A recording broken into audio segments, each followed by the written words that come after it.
حضرت علی رضی اللہ تعالیٰ عنہ نے فرمایا، غور سے سنو، جو حق سے نفع نہیں اٹھاتا اسے باطل ضرور نقصان پہنچاتا ہے۔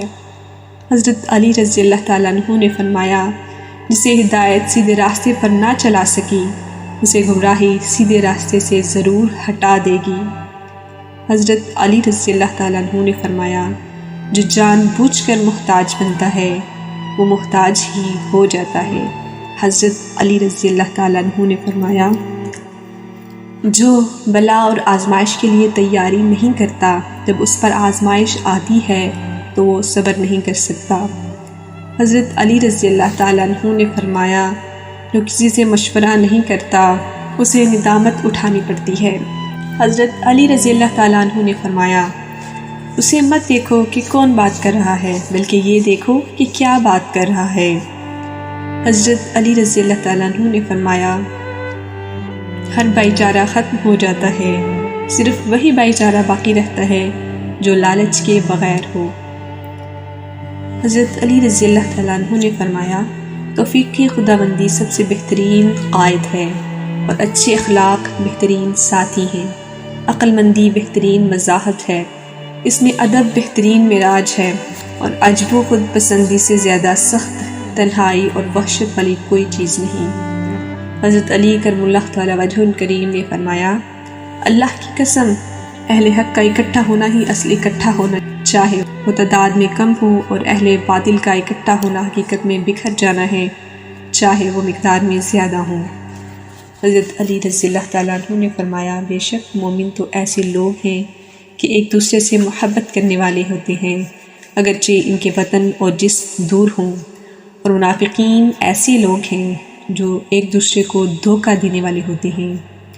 حضرت علی کرم اللہ تعالی وجہ الکریم نے فرمایا، میں کسی مسلمان کی ایک ضرورت پوری کر دوں یہ مجھے زمین بر سونا چاندی ملنے سے زیادہ محبوب ہے۔ حضرت علی رضی اللہ تعالیٰ عنہ نے فرمایا، تواضع اور عاجزی کی بنیاد 3 چیزوں پر ہے۔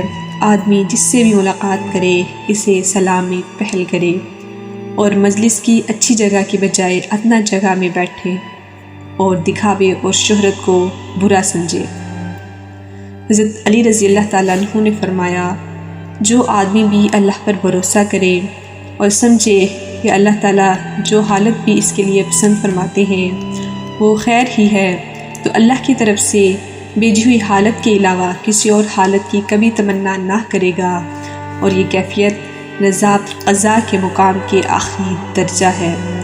حضرت علی رضی اللہ تعالیٰ عنہ نے فرمایا، جو اللہ کے فیصلے پر راضی ہوگا تو اللہ نے جو فیصلہ کیا ہے وہ تو ہو کر رہے گا، لیکن اسے اس پر راضی ہونے کی وجہ سے اجر ملے گا، اور جو اس پر راضی نہ ہوگا تو بھی اللہ کا فیصلہ ہو کر رہے گا، لیکن اس کے نیک عمل ضائع ہو جائیں گے۔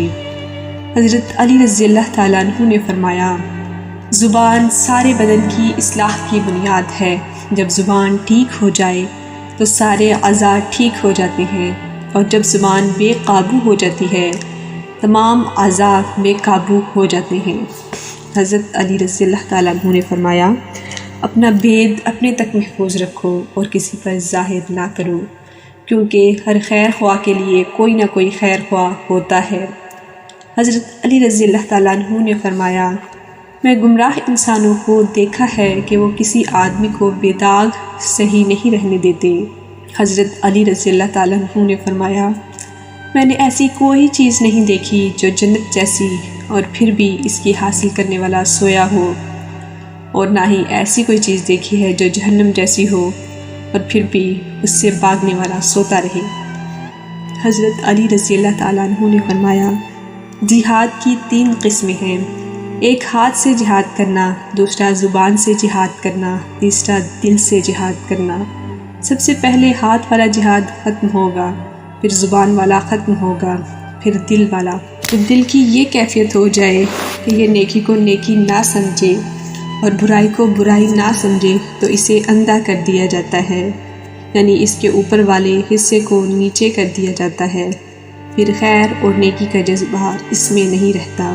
حضرت علی رضی اللہ تعالیٰ عنہ نے فرمایا، آدمی کو سیکھنے میں حیا نہیں کرنی چاہیے، اور جس آدمی سے ایسی بات پوچھی جائے جس سے وہ نہیں جانتا تو اسے یہ کہنے میں حیا نہیں کرنی چاہیے کہ میں نہیں جانتا۔